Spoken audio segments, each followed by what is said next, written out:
Assalamualaikum dan salam sejahtera saya ucapkan. Saya Nur Syafiqah Juri.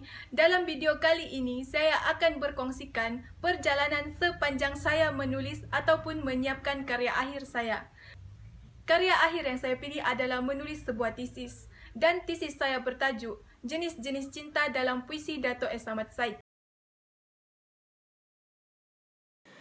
Saya mencari dan mendapatkan rujukan-rujukan seperti rujukan buku, tesis sarjana dan doktor falsafah adalah melalui Perpustakaan Universiti Malaysia Sabah, Dewan Bahasa dan Pustaka Cawangan Sabah dan juga Perpustakaan Negeri Sabah.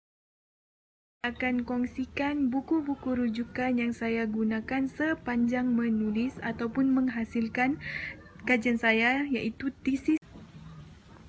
Sekarang ni saya akan kongsikan buku utama yang saya gunakan dalam menulis saya punya tesis. Buku ni adalah merupakan sebuah antologi puisi yang menghimpunkan karya-karya selama lebih setengah abad, iaitu karya Dato' S. Ahmad Said sendiri. Dalam buku ni saya gunakan semua dalam buku ni. Saya punya tajuk kajian adalah jenis-jenis cinta yang terdapat dalam puisi Dato' S. Ahmad Said. Okey, saya gunakan buku ni sebab dalam buku ni ada 6 abad daripada tahun 1950-an sehingga tahun 2000-an yang menghimpunkan semua karya Dato' S. Ahmad Said. Jadi buku ini sangat lengkap untuk saya kaji, untuk saya dapatkan semua karya puisi yang terdapat yang pernah dihasilkan oleh Dato' S. Ahmad Said. Lagipun dalam buku ni dia bahagikan daripada abad ke abad. Jadi dia macam memudahkan untuk saya kaji dan untuk saya dapatkan lebih maklumat yang saya perlukan.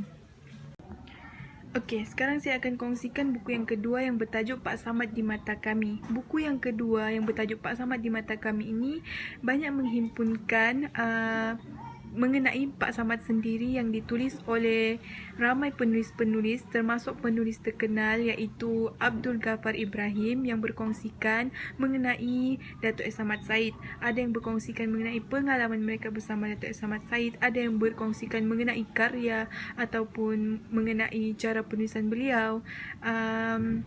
Saya menggunakan buku ini adalah untuk mendapatkan ataupun lebih kenal dengan Dato' S. Ahmad Said, untuk lebih dekat dengan Dato' S. Ahmad Said melalui apa yang dikongsikan oleh penulis-penulis dalam buku Pak Samad di Mata Kami ini. Buku ini sangat membantu saya untuk lebih kenal dan dekat dengan Dato' S. Ahmad Said sendiri. Okey, sekarang saya akan kongsikan berkenaan biografi S. Ahmad Said Memberi Hati Nurani. Okey, dalam buku biografi ini saya gunakan untuk mencari latar belakang Dato' S. Ahmad Said sendiri.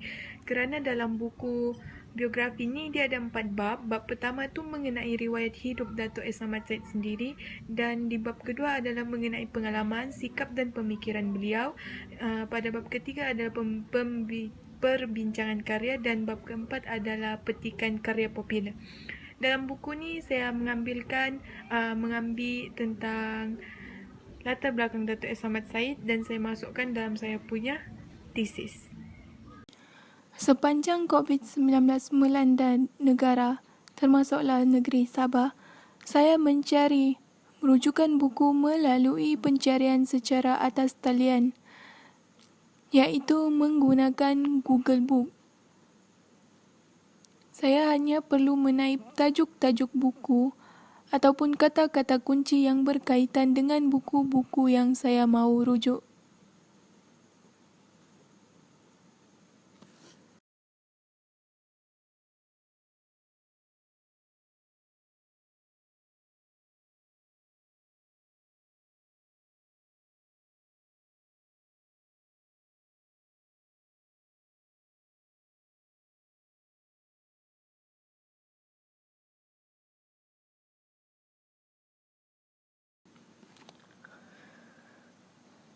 Untuk mencari tesis-tesis sarjana dan doktor falsafah pula, saya mencari menggunakan Google Scholar, di mana saya hanya perlu menaip tajuk ataupun kata-kata kunci yang berkaitan dengan kajian yang saya mahu cari.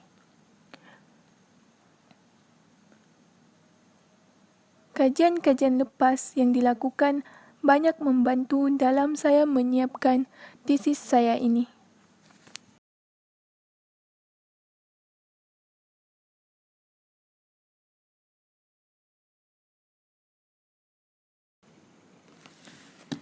Ini merupakan karya akhir saya yang telah saya siapkan, yang mengandungi sebanyak 129 muka surat bermula daripada pendahuluan iaitu bab 1 sehinggalah lampiran yang terakhir iaitu Appendix 2 yang mengandungi buku-buku dan juga gambar penulis puisi yang saya pilih iaitu Dato' S. Samad Said.